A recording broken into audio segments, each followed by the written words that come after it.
Sports Radio. Now, I don't even know where to begin here. Okay, let me just say that. Let me just throw around a few names, shall I? Meatloaf, Roger Daltrey, Keith Urban, John Waite, Steve Perry. Oh, no, let's don't stop there.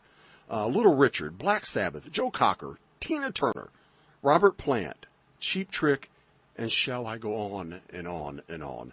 No, I don't think. I rather introduce Craig Braginsky himself. He is joining me live and you right now from Connecticut. Good afternoon, brother. How you doing, Dr. Jim? Oh, man, I'm great. Thank you so much for hanging out with us and letting us spotlight you. You know what? We've really had a great response to you. And I think it's because, well, literally, you kind of seems like nobody can pronounce my name. Yeah, well, I've always had, I've had an issue with that as well. That's a tough one for most. But anyway, I noticed there's been a tremendous amount of, stuff going on social media, even though I don't really understand social media. But let's take this. Now, what the people don't know, and what I have in front of me, and this is what we're going to convey, is this isn't just something you woke up one day and said, "Oh, I'm going to start writing for these guys." But with that being said, you actually are a child prodigy in the fact that you have in composition, you're a vocalist, 3 octaves, if I'm not mistaken. You play the violin, and you did that all by the age of 6. When did you wake up one day in your life and say, "Oh, this is what I'm going to do for the rest of my life"?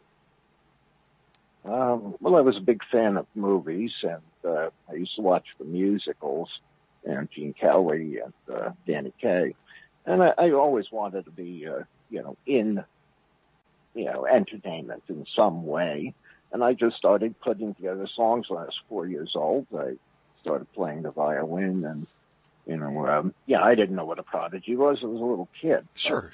Within a year, they were trying to find a good enough teacher for me because they were all saying that I could be the next, Yehudi Menuhin or what have you. But classical music fell by the way when, I heard Elvis Presley, which is the same story people have been hearing for 50 years now. And I don't know, just influenced by what's better than art, I mean, art and music is art, right? Best. Yeah, and I don't know. I just it really wasn't just my decision. I had a lot of people around me who thought it would be wiser to go into music than to go into anything else, and so I did. I had great people around me. I had backers and put up money and managers and agents. So I followed it, and of course, the world that you think is you create in your head is not the actual world. Exactly. So the more I learned about the music industry and the more I was in it, it was a shock. It was different. Well, interesting. Let's take you from that prodigy time, because, like you said, and I get. I mean, who we didn't even know what the hell the word meant, when we were that age. But let's fast forward to like when you were 13. You were at that point. You're starting to write TV jingles and doing on-screen TV commercials, for crying out loud. I was not writing the jingles. I was singing them. Oh, singing. Okay, thank you. I stand corrected. Yeah, I was singing them. I didn't write jingles.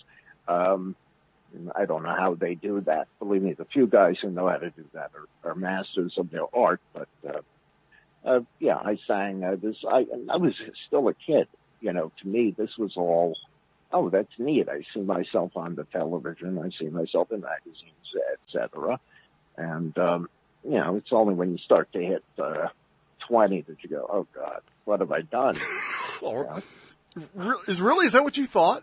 Was it such because you've been doing it so long? When you got to that point, you're like, "God, I mean, I don't know if I want to do this." Right? Is it one of those things? No. Well, it's not because of the length of time. It's just, no matter how high your IQ is, when you're young, you're young. Sure, you can absolutely. Be convinced, but you don't know. And it's not an easy industry. The people are not particularly nice. And when people feel that you can make a lot of money, I mean, they've always called music industry people leeches. I mean, I wouldn't say that. I would just say they smell the money, and they want as much of that money as they can get their hands on. And if you're not willing to play their game, then, you're not going to advance to, the point where you're a mega star or a superstar. It's just, and I was never willing to, to get down on my knees for anyone. So. No, and I agree with that. Go ahead.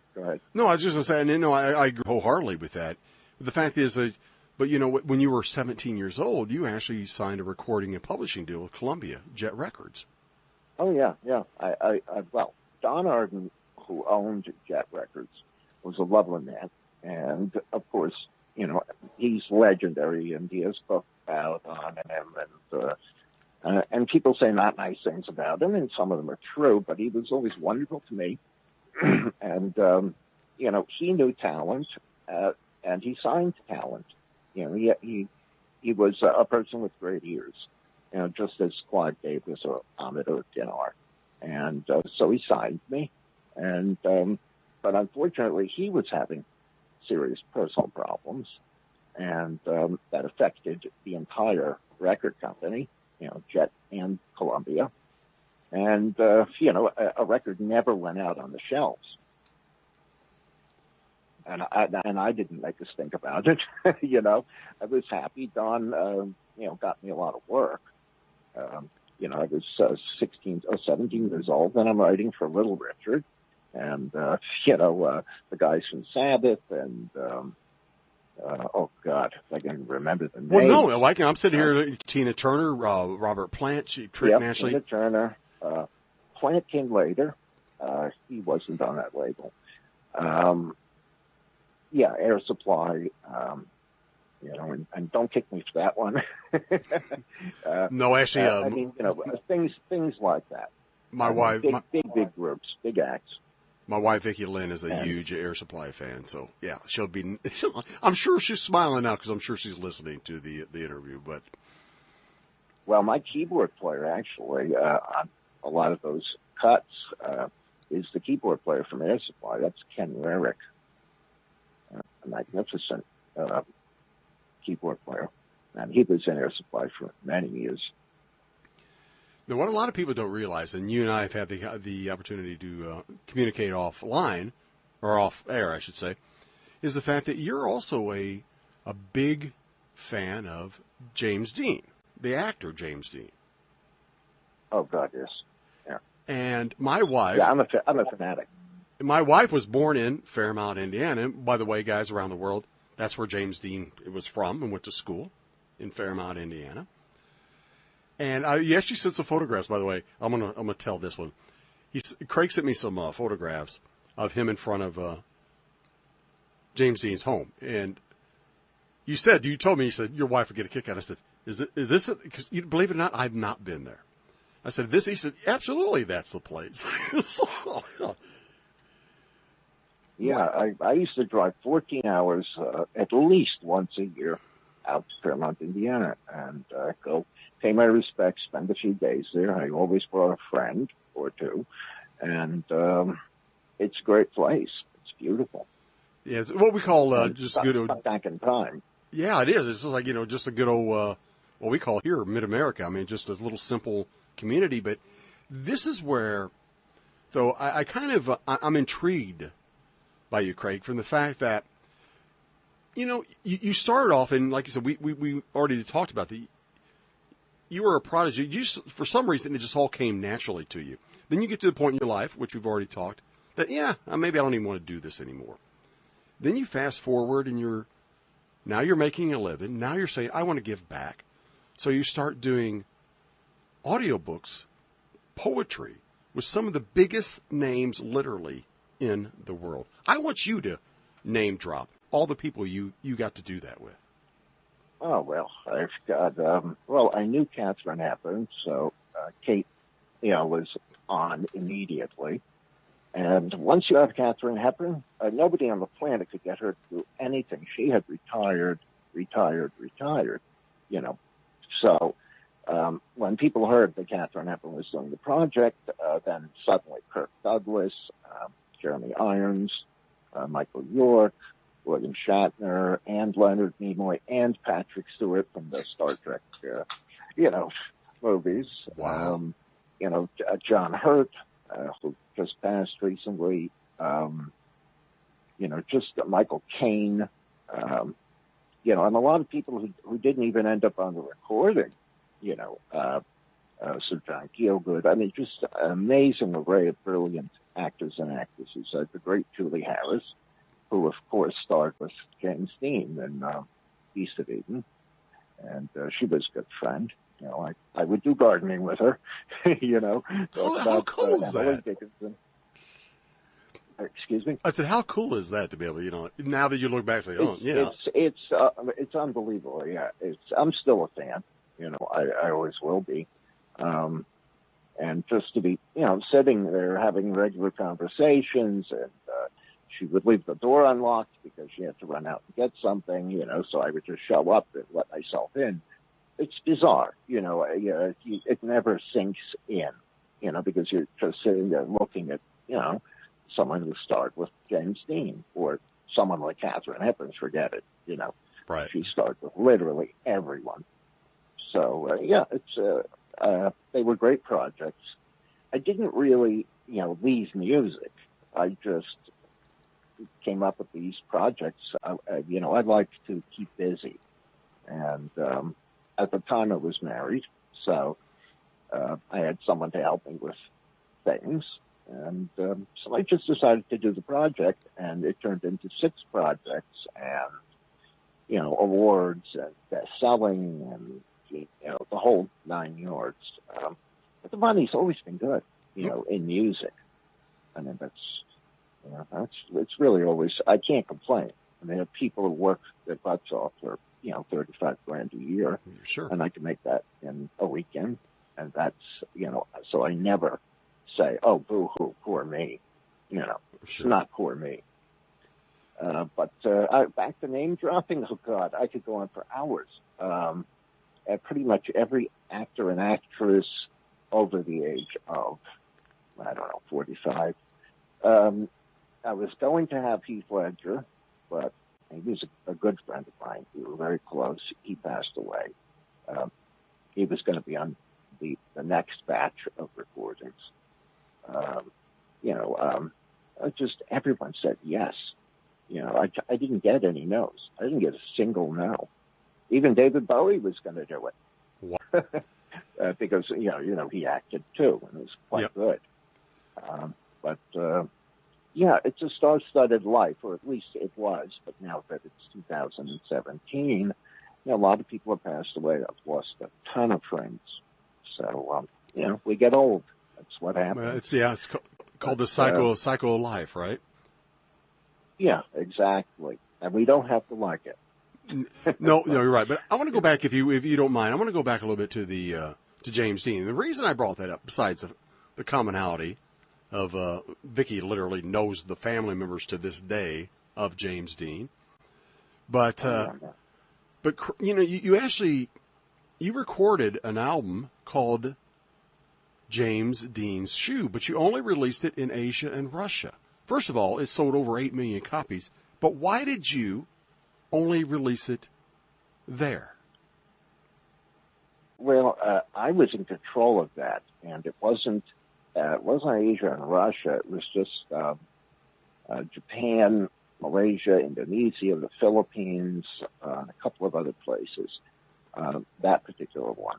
I was doing it myself, and I had a friend who was one of the most powerful people in Japan, and he could get it onto any radio station. And, while Madonna's person was sitting waiting, for weeks to get something onto the radio, he could just walk in and say, play this, play it, heavy rotation. And that was it. So we figured we'd do it because, Cheap Trick had done it. They were the original, made in Japan band. That's all their success came from, Japan, and then translated back to America and Europe.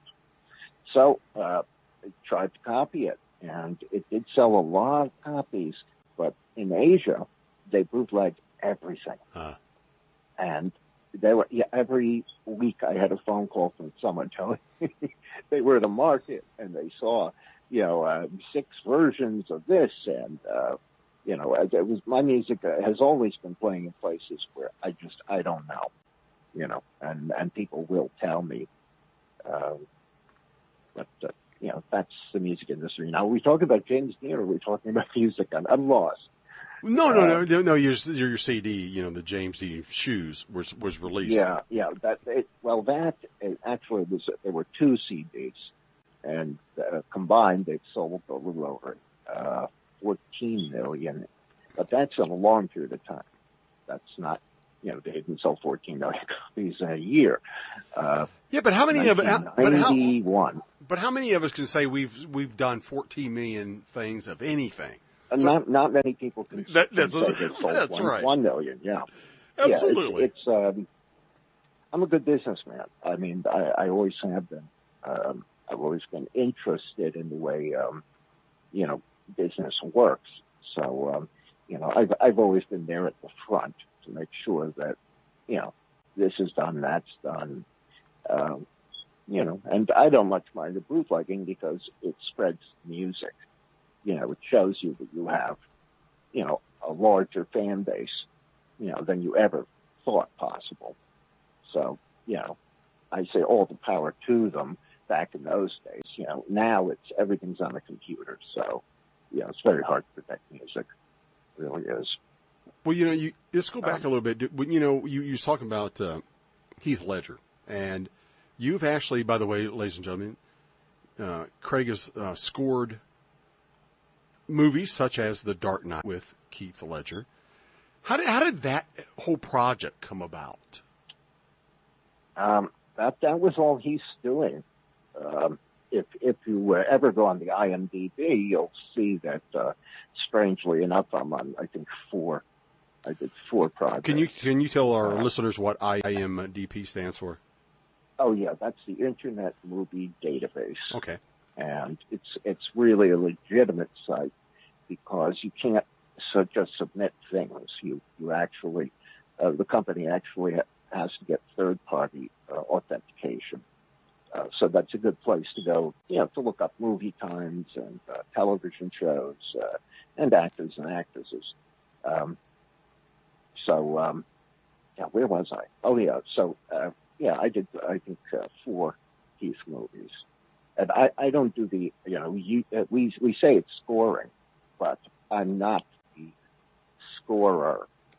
That, could be John Williams. It could be, one of those fellows who spent their life scoring. I do incidental music. I finish pieces that aren't long enough. I write some new ones. They're from drum crashes and cymbal crashes to very complex classical music. It runs the gamut. And The Dark Knight, I was called in. I knew a few people on that project, and Heath had pushed me for that. He just wanted me to get on it, because we actually were going to. He was thinking about starting a business with me, and I was mulling it over, and it was going to have to do with motion pictures and videos, music videos. Never came to fruition, sadly. Heath was the sweetest, nicest person I think I've ever met. A really lovely, sensitive person. And, if I made one small complaint, I don't know if it works this month, if he was doing something, he would, he'd get me on the project. All right. Now, before we wrap it up, I'm going to put you on the spot a little bit. Actually, I asked this question. I have 2 things going on. I asked this question to each and every person I've ever interviewed, especially from those successful as you are to those independent artists who are working their way up. I always says, and in your case, I'm curious to hear the answer. If you could do it on your own, aka independent, or if you had a label that signs you, which would you prefer? Because once you know what you know, sometimes I've heard recording artists say, I'd much rather be in charge of what I'm in charge. Once you sign your label, you basically sign your life away. Now that knowing all that you've done, what is better for you? Are you better off, as you say, independent, or are you better off? Well, I'm not the average person. No, that's true. That I do understand. Yeah. If you want to do what you want to do, and you don't want to be told what's going to be the single, what songs are going to go on the record, how you have to pose for the photographs, et cetera, don't bother record companies, because nobody at the record company really knows what they're doing.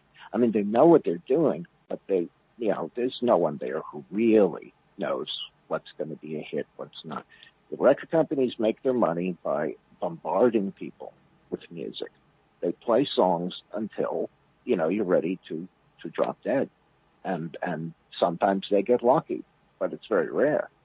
There aren't that many hits. Doing it yourself, if someone has the choice, go with the big record company. You'd have to be insane not to. I mean, that's if you're going for real success, I mean, if you want real money and you want fame, you go with the big record company, obviously. There's no way that being independent is better unless you're a self-made millionaire, in which case you can pay for all your own publicity and, all your own everything. Yeah, you're touring. Yeah, believe me, the record companies, they do help, but you end up paying for it. And the record company pays for nothing. Okay, you have to pay for everything. It all comes out of your money. Yeah, ladies and gentlemen, now you just heard that from a guy who's been doing this all his life, who's also sold over 65 million albums, one way or the other. There you go. Go with the label, according to Craig Braginsky. You go with the label. As a songwriter, I definitely would say, and even as a songwriter and performer, I would say go with the major label, because that's how I got all my songwriting gigs for the first, 20 years, was through those people or people like those people. I mean, I've been signed 3 times, so it's definitely, you'd be mad not to sign the contract. Just don't give away your royalties, I mean, that's it. You hold on to your royalties. By the way, you're okay. We're very proud here. We do pay royalties to all of our artists, so I just wanted you to know that. Ladies and gentlemen, please. Yeah, I saw. Yeah. Please go out and check out Craig Braginsky. He is a phenomenal, as you just heard. The guy is literally, he can almost do anything. But, Greg, before I step out of here, and by the way, don't hang up with me when I start the music, but I know you said you wanted to give a shout-out to our veterans. By all means, the floor is yours. I wanted to say, I just wanted to send my love and my heartfelt good wishes to all the vets out there. My dad was a vet in the Korean War, and you guys do much more than people give you credit for, and you're the people who should be on the radio. Not guys like me, but thanks a million. Oh. I'd also like to thank all the musicians on my projects and my mother. How's that? Craig, thank you so much for being with not only me, but... it's not a problem. Man, we've had a great time, and I hope to get you back again. And by the way, I'll talk to you a little bit off there, but I think sure. you found a friend in life on my end. But anyway, ladies and gentlemen, go out to our website, www.avradio.org, and go to the Artist Spotlight of the Week, and you will find Craig Braginsky. Go buy his music, guys. Look him up. Check him out, and you will just walk away with your shaking your head. This guy's phenomenal. Craig, talk to you in a minute. Guys, go get him. Here is Craig. Enjoy the music.